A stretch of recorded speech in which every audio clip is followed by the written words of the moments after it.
Hello everyone, grab the best of your life. I know that I am. I am Chris. I have my Stogie. It's amazing. I have my decaf coffee. Also excellent.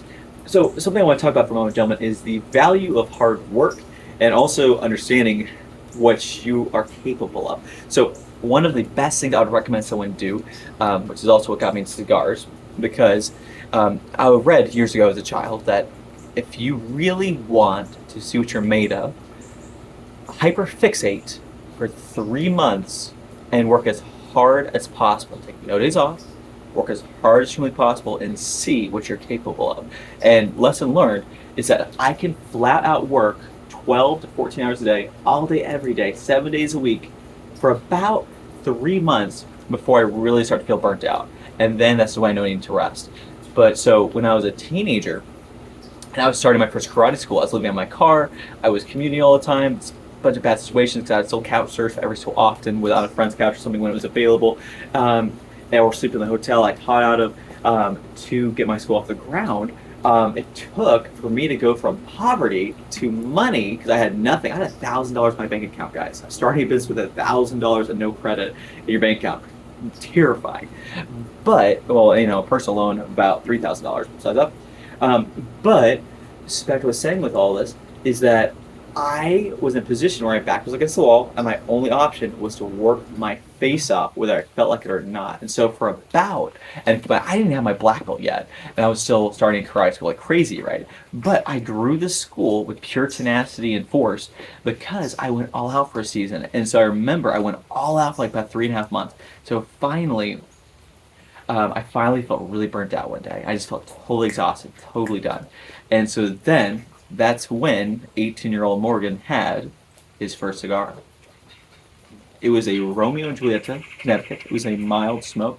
It was the one the guy said specifically, this is the one gentlemen generally like to have at their high school graduation because it's real mild and pleasant and you look cool. I went, okay, cool. And so I got one. I spent I think it was $6 at the time, right? I got one, went on the porch at my friend's house, and I just enjoyed it. And my first one, I did get sick because I did inhale, which is stupid. But I just remember trying. It was like, this is legitimately pleasant. Like, this is really cool. I really like this. And so periodically, I would smoke about maybe one cigar a month, maybe one every 3 months, something like that. But as my life got harder, as responsibilities happened, I grew to appreciate these more, being that I pushed myself so hard, I didn't really have any hobbies. And so I was into shooting and archery and all those things, which is cool, outdoorsy things and everything. But I realized I really want something for me. And so what I found was for me that allowed me to think, to slow down, was cigars. And so still, I've had them in moderation to this day. But still, I have smoked cigars maybe like, once a month, once every 2 weeks, something like that. But it gave me something that I legitimately look forward to. I legitimately look forward to on a Sunday evening having a nice meal, a steak or a burger, whatever it may be, and then enjoying my cigar. But what got me there was the fact that I had hyperfixated and worked my face off like 90 to 100 hours a week for such a long stretch that I finally realized I had to slow down. And so recently I went through similar things. Again, about 3 months nonstop, you can go. I was doing the same thing because, again, I had to get my business where it should be. And so cigars, as a reward for my intense amounts of hard work, has allowed me to have some relaxation and some time to my day to think, to contemplate, and to move forward because of this forced relaxation meditation. And so yes, there are better ways of doing it. I will admit I am a runner, I'm an athlete, everything else, the martial arts, all this stuff.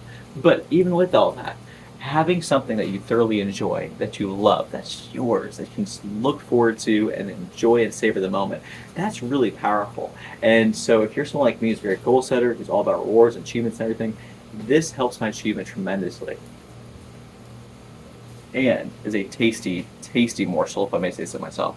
But if you're a young man, you're watching this, what I recommend, whatever you do, find something that you can specialize in. Find a niche and don't jump around too much, but gain enough knowledge, but choose to be amazing at something. I recommend sales and marketing if you're a guy. Sales and marketing teaches you communication, it teaches you to be assertive, it teaches you to have thick skin, and also teaches you that you can write your own paycheck.